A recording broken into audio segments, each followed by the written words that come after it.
Hare Krishna, dear devotees, welcome back once again to our ever-ongoing series on the glories of our most beloved Sri Vrindavan Dham. Namo Om Vishnu Padaya Krishna Pashtaya Bhutale Srimati Bhaktivedanta Swaminiti Namane Namaste Saraswati Deve Gauravani Pacharine Nirvishesha Shunyavadi Paschatya Deshatarine. All glories to Srila Prabhupada. So, we're continuing with our mini-series, Stimulation for Ecstatic Love, and this will be part 21. In this mini-series, we've covered a number of items mentioned in chapter 26 of Srila Prabhupada's Nectar of Devotion, which can stimulate our love for Krishna. We've actually been speaking extensively about all of them so that we can concentrate and fix our minds on these items because of their direct connection to Krishna. They're often called tadiya, that which is in relationship to Krishna. We're not like the impersonalists who, through their meditation, attempt to free their minds of all thoughts in an attempt to, eventually merge into the Brahman. No, we fill our minds with all things connected to Krishna. Srimad Bhagavatam 3:28 says, and I'll quote here, the devotee should concentrate on the nice garland on the neck of the Lord, which is always surrounded by bumblebees with their nice buzzing sound.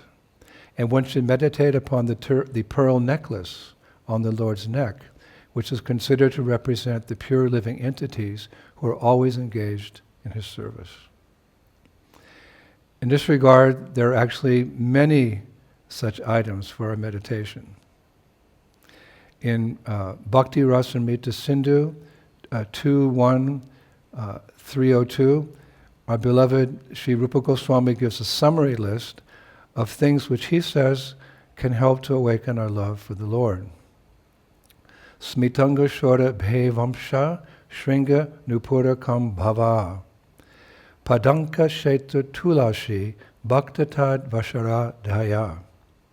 He writes, Krishna's smile, the fragrance of his transcendental body, his flute, bugle, ankle bells, and conch shell, the marks on his feet, his place of residence, his favorite plant, tulsi, his devotees, and the observance of fasts and vows connected to his devotion all awaken the symptoms of ecstatic love. Srila Rupa Goswami. Now, out of all of those, I have chosen today to speak about Krishna's ankle bells. Krishna's ankle bells. Because, according to Chaitanya Charitamrita, Ansha 1748, they are amongst the most important items connected to Krishna. E Shabda Amrita Chari Yarahaya Bhagya Bhari Se Karne Iha Kare Pana. Kaviraj Goswami writes, only the most fortunate can hear these four nectarian sounds: Krishna's words, the tinkling of his ankle bells and bangles, his voice, and the vibration of his flute. If one does not hear these sounds, his ears are as useless as small conch shells with holes. Wow. Actually, Chaitanya Charitamrita, Antilila 1743, goes so far as to say that once having heard the sweet sound of Krishna's ankle bells, one cannot tolerate hearing anything else. Having once heard the sweet sound of Krishna's ankle bells, one cannot tolerate hearing anything else. Nupura kinkini dhvani hamshasa rasa jini kan kana dhvani chatake lajhaya. The tinkling of Krishna's ankle bells surpasses the songs of even the swan and crane, and the sound of his bangles puts the singing of the chataka bird to shame. Having allowed these sounds to enter the ears even once, one cannot tolerate hearing anything else. Having allowed these sounds to enter the ears even once, one cannot tolerate hearing anything else. And I was thinking that, while I read, that proof that Krishna's ankle bells are instrumental in Krishna's most confidential pastimes is stated again in Nectar of Devotion, because Prabhupada gave us everything, as follows.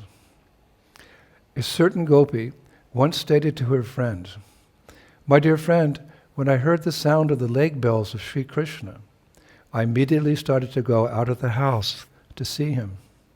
But most regrettably, my superiors were present just before me at that time, and I could not go out."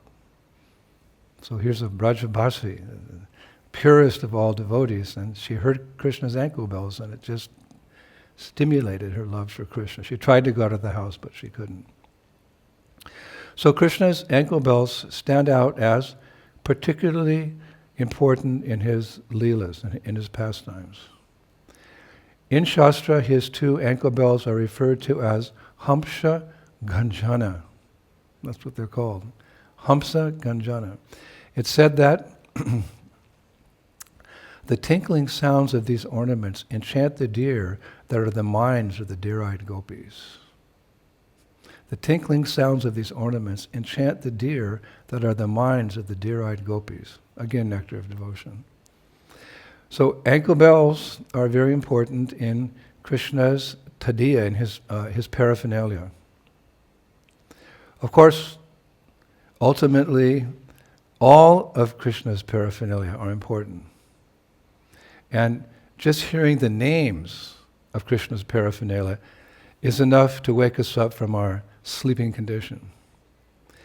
For example, Krishna's two armlets are called Rangada. The two bracelets that he wears are called Shobhana. The signet ring he wears is called Ratna Mukhi. Such sweet sounds. His yellow garments are called Nigamashobhana. Nigamashobhana. Krishna's pearl necklace, I discovered, is called Taravali. And his jeweled necklace is called Tadit Prabha. You're dressing Krishna in the spiritual world, you say, "Please hand me the Tadit Prabha." The locket he wears on his chest is called Hridaya Modana. And I was reading that within it is a picture of his beloved, Srimati Radharani. Krishna's jewel, very famous jewel, is called, of course, Kaustubha. And in the Kaliya lake, the wives of the Kaliya serpent gave this jewel to the Lord with their own hands. That's where he got it, the Kaustubha jewel. Krishna's favorite shark-shaped earrings are called Ratira Ghadi Daivata. And his crown is called Ratnapara. And his crest jewel is called Chamara Damari. Would be a nice name for someone, Chamara Damari. Krishna's peacock feather crown is called Navaratna Vidhamba. Navaratna Vidhamba. And his Gunja necklace, he wears those favorite seeds here in Vrindavan. The Gunja necklace is called Ragavali. And his tilak marking is called Drishta Mohana. Drishta Mohana. And Krishna's garland of forest flowers and leaves, which actually extend, which are of 5 colors and extend down to his feet, is called Vaijayanti. Vaijayanti. And it's ever fresh. Now, we should also include Krishna's beloved, the eternal consort, Srimati Radharani. Srimati Radharani's tilak, I was reading, is called Shmara Yantra. Shmara Yantra. Her jeweled necklace is called Hari Mohana. Her jeweled earrings are called Rochana, and the pearl decorating her nose is called Prabhakari. Prabhakari. And the locket which contains a picture of Krishna that she wears is called Madana. And her Shaimantaka jewel is known, well, that's the name, but it also has another name, Shankachuta Shiromani. Shankachuda Shiromani, that jewel she wears. And the auspicious jewel that she wears around her neck is called Pushpavan, Pushpavan. Because it's described, because it eclipses the simultaneous rising of the sun and moon with its splendor. It eclipses that. Rising, simultaneous rising of the sun and the moon. It's so beautiful. It eclipses that with its splendor. Radharani's anklets are called Chatta Karava. Chatta Karava. It's described because their tinkling sounds resemble the warbling of Chataka birds. Remember we gave a class on the Chataka birds. Her bracelets are called Manikarvura. Manikarvura. Such beautiful sound. Manikarvura. And her signet ring, Krishna has one, she has one, is called Vipaksha Mardini. Vipaksha Mardini. And she wears a sash. Her sash is called Kanchani Chitrangi. Kanchana Chitrangi.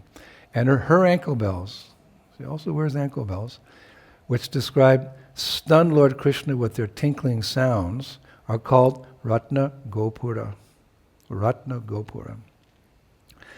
Srimati Radharani's garments are called Meghambhara. Meghambhara.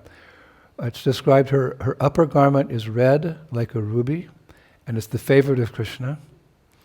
And Radharani's lower garment is the color of a blue cloud, and that's her favorite, because blue reminds her of Krishna. Radharani has a jeweled mirror. It's called Sudam Sudarpa Arana. Shudam Shudarpa Arana, which means that which removes Harana, the moon's Shudam Shu pride, Dharpa. A few more. Her golden stick for applying mascara is called Narmada. She has a jeweled comb, a jeweled comb, because a lot of intricate words here. Her jeweled comb is called Svastida, Svastida, Svastida. And her private flower garden, she has a private flower garden, it's called Kandar Pakuhali, Kandar Pakuhali. Wow, so much nectarian details. Love is in the details. So there you go. You can meditate on those. Just hearing those sounds brings joy to the heart of even an aspiring devotee. But back to the ankle bells. Krishna's ankle bells, that's the subject today. So just to stress again how important they are, I'd actually like to share a pastime of Srila Prabhupada. Everything Prabhupada did on this earth planet was a pastime. I remember when Srila Prabhupada installed our beloved Shri Shri Radha Paris Ishvara in our Paris temple in France in 1973. And we were all there. It was, you could say, packed up tight. Prabhupada would use that term sometimes when many devotees are in a room. It wasn't a big temple room, but we were all packed up tight. And after the bathing ceremony, where, the Abhishek, where we install the deities and chant the mantras, etc., after the bathing ceremony, after the installation, Prabhupada decided to go for a short walk with some of his disciples, while the pujaris dressed beautiful Radha and Krishna for the first time behind the curtain on the altar. So I wasn't present on that walk. I stayed back and was helping, in some small ways. But when he came back from the walk, I was standing there and I saw that when the curtain opened, Srila Prabhupada stood looking at the deities for a very long time. He was just staring at them. It was mystical for a long time. And the kirtan was roaring the kirtan. So then Prabhupada turned and he walked across the temple room, through the temple room, to his very beautiful Vyasasan. And as he was passing by, all of us could see there were tears streaming down his face. And then, as he sat on the Vyasasan, he used the edge of his dhoti to dry his eyes. And then he started this lecture by saying the following. I'll always remember. He said, meditation on the Lord begins from his lotus feet. Therefore, I am inquiring, why are there no ankle bells on the deity's feet? Meditation on the Lord, he said, begins from his lotus feet. Therefore, I am inquiring, why are there no ankle bells on the deity's feet, on Radha and Krishna's feet?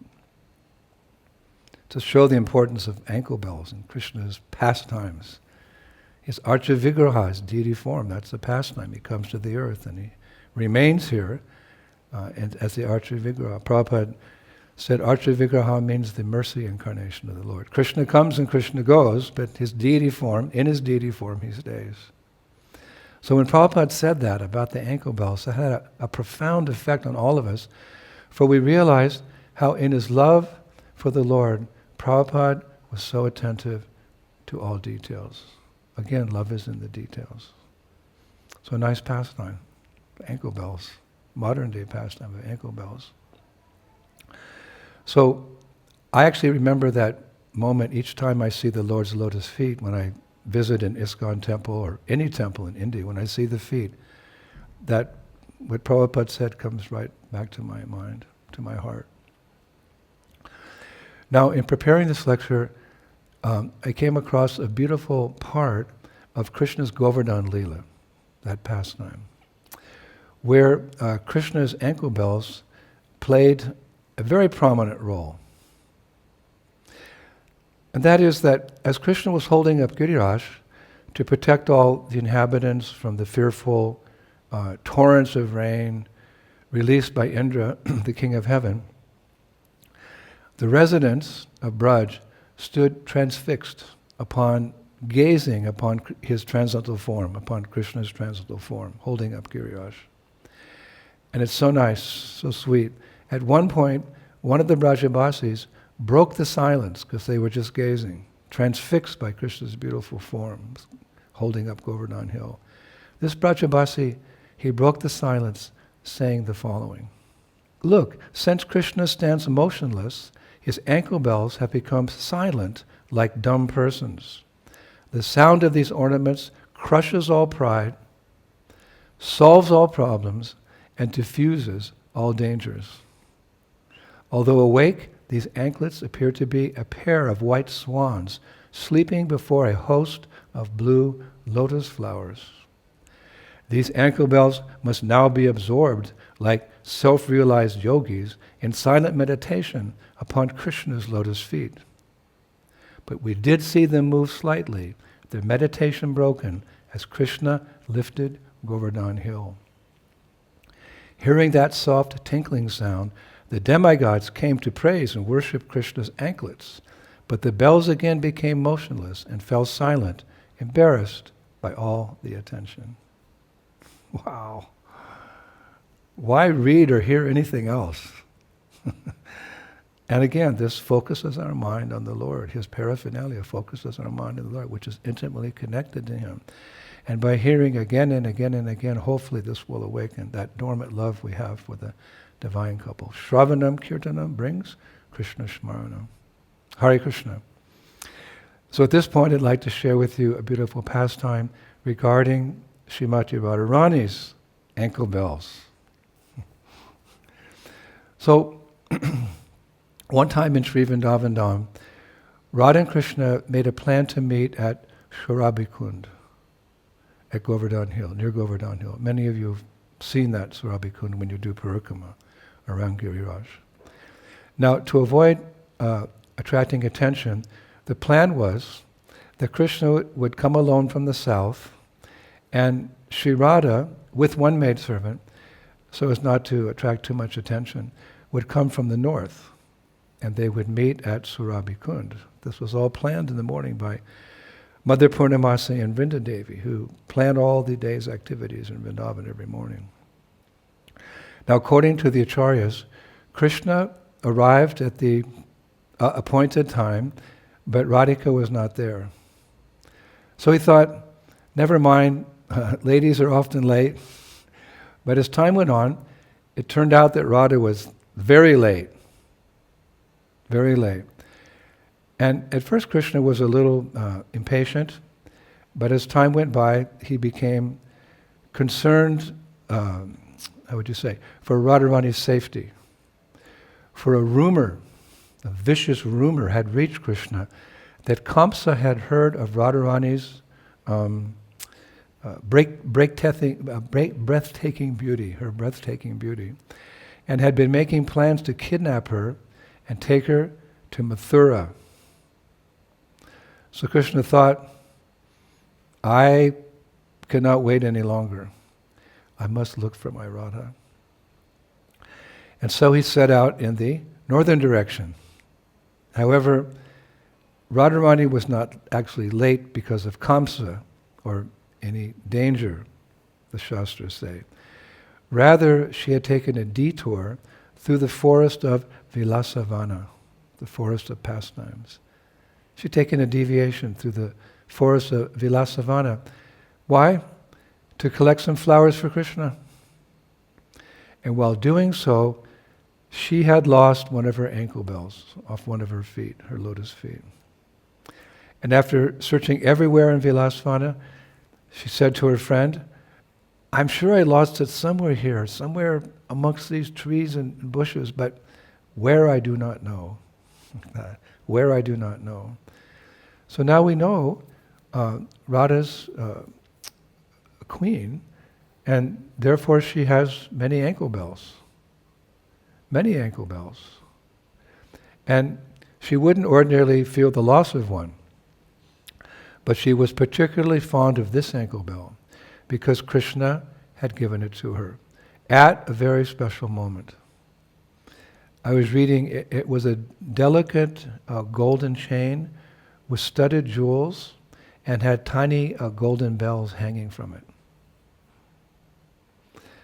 So Radha was very determined to find that anklet.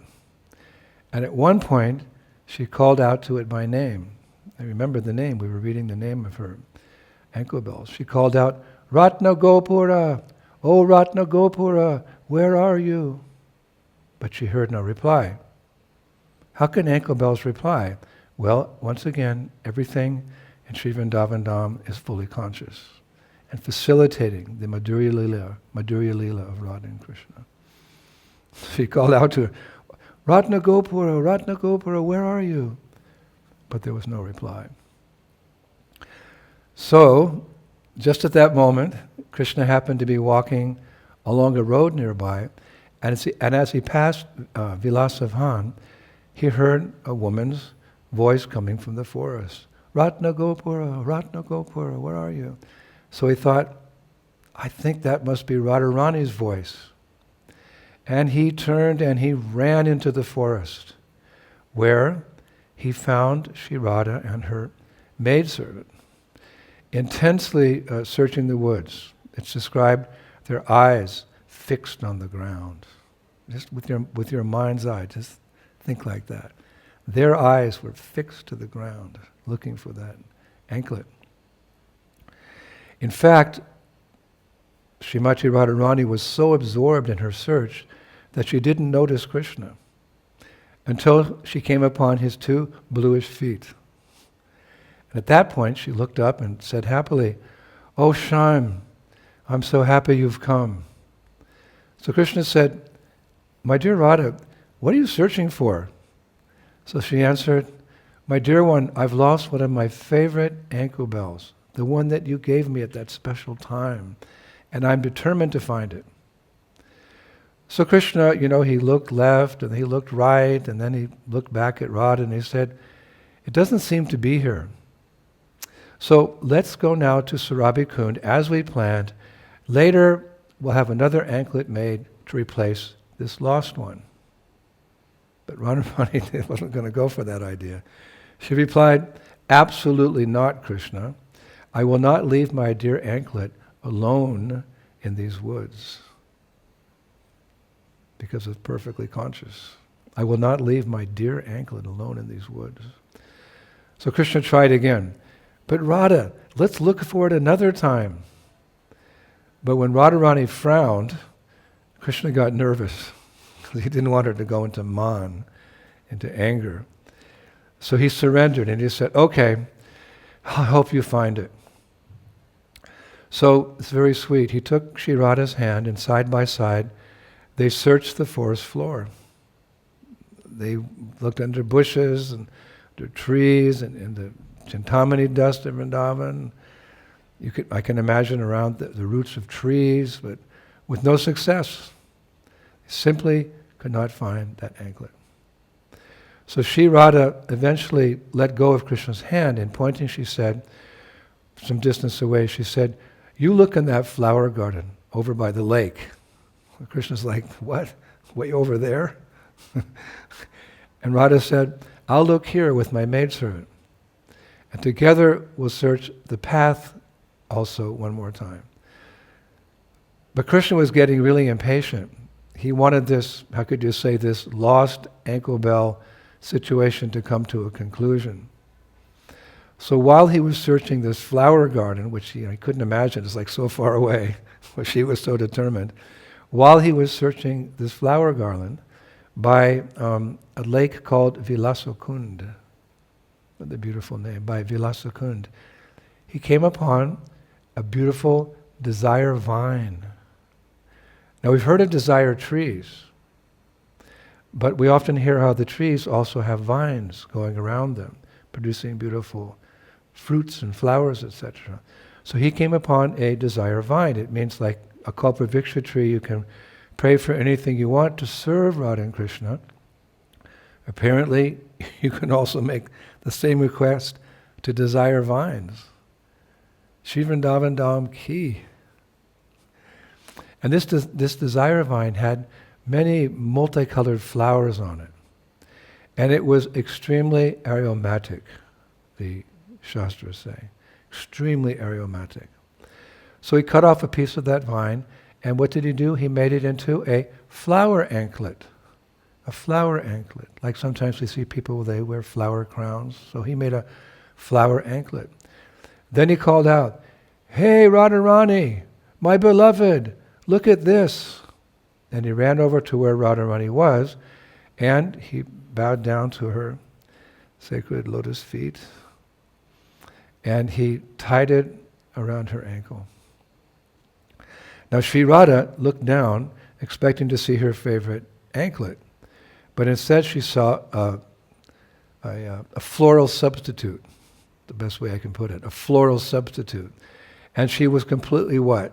Unimpressed. Completely unimpressed. So she chastised Krishna, Radharani. She chastised Krishna, saying, "Why don't you look for my precious jewelry instead of playing with flowers?" Krishna, why did you look for my precious jewelry instead of playing with flowers? So Krishna went back to the lake where she told him to look, in that area. And he thought, she's so absorbed in that anklet. The entire day is going to be lost. I have to think of a better plan. So Krishna, the master of all mystic powers, he took his flute, his vamsi, from his belt, and he dug the ground with it. He dug the ground with his flute. And as he did so, he prayed. Hare Krishna. He prayed, "My dear Mother Earth, please return my beloved's lost ankle bells at once." Kind of a prayer and kind of a demand. And amazingly, as Krishna said this, the hole he had dug with his flute suddenly became filled with limitless, unlimited amounts of ankle bell bracelets. Just try to imagine that. Some of which were identical to the one Radharani had lost. And other ankle anklets, were even more beautiful and more opulent. So now Krishna called out, "Hey Radhe! Hey Radhe! Hey Radhe! I found it! I found it, the anklet. It's over here." So immediately, Sri Radha and her friend rushed over to where Krishna was kneeling. And when they looked at the ground, both of their mouths dropped open. One acharya describes the scene, and I quote that illustrious acharya. "As a greedy king would revel in his treasure chest of royal jewels, Krishna was running his fingers through heaps of ankle bells in the ground, each one more dazzling and ornate than the one before. And Sri Radha, Vrindavaneshwari, she was speechless.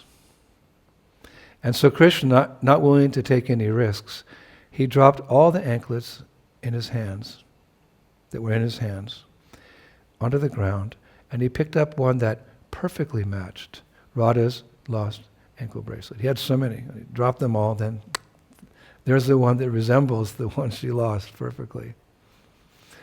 Then he said loudly, "This is it. Here it is."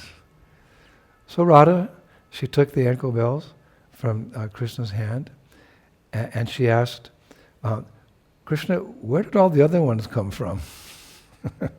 Like, we were looking for one, now there's like millions. So Krishna smiled, and he replied something wonderful. He said, "My dear Radha, by the constant touch of your lotus foot, the lost anklet became a Chintamani gem that transformed the earth it touched into many millions of ankle bells. Many millions of ankle bells." Then he said in a joking way, "Dearest, if you don't put it on at once, then the whole of Vrindavan will be paved with ankle bells. Hurry up." So Radharani, how's it described? Radharani, she smiled for the first time that day and gracefully put her lotus foot forward and said, "Then you had better secure it on my foot yourself, Krishna, so it doesn't fall off again." Such sweet pastimes. So Krishna took the anklet from Radharani and he carefully fastened it around her ankle. It's described taking as much time as he possibly could. Now, some Vaishnavas say that many anklets with tiny golden bells can still be found on the banks of that Vilas Sarovara, in that particular forest, at Vilasvan. But they also say that such anklets can only be found by those who have unflinching and deep faith in the divine couple. Remnants of all those beautiful golden ankle bells are still there, but one has to have unflinching and deep faith in the divine couple to find them. And how to achieve that faith and love? The sadhus say, and I quote them, "All things lost are easily found in Vilasvana. There, even souls who have lost their eternal identities as servants of Krishna can find them by the grace of this forest and the holy names of Krishna." Hare Krishna, Krishna Krishna, Hare Hare, Hare Rama, Rama Rama, Hare. By chanting this Hare Krishna mantra, we can discover one day what is our eternal identity as the servants of Radha and Krishna. And then one day join them in the spiritual world, in that eternal identity as their servants in Sri Vrindavan Dham. So we're finished today, trying to finish. We're finished today with a beautiful prayer by Sri Rupa Goswami in his book Shtavamala. This is 625, short but very sweet and pertinent. And I quote, "If one decorates his body with the dust from Srimati Radharani's lotus feet, then it will be very easy for him to attain Lord Giridhari. I congratulate such a great soul who takes shelter of Radhika's lotus feet, and I say to him, well done, bravo, excellent." I'm going to say that one more time. Rupa Goswami is writing, "If one decorates his body with the dust from the feet of Srimati Radharani, then it will be very easy for him to attain Lord Giridhari. I congratulate such a great soul who takes shelter of Radhika's lotus feet, and I say to him, well done, bravo, excellent." Hare Krishna. We'll finish there with those words of Srila Rupa Goswami ringing within our hearts. Thank you, Prabhus. We'll be back on next Friday. I'm back in Vrindavan again, so I'll have time for some research. Shri Shri Gauranitai ki, Shri Shri Krishna Balaram ki, Shri Shri Radha Shama Sundar ki, Vrindavaneshwari Shrimati Radharani ki, her ankle bells ki, Krishna's ankle bells ki, Mayapur Dham ki, Shri Shri Gauranitai ki, Shri Krishna Sankirtan Yoga ki, Nitai Gaur Premanandi, Jai Jai Sisi Radhe Shyam. Glories to Shri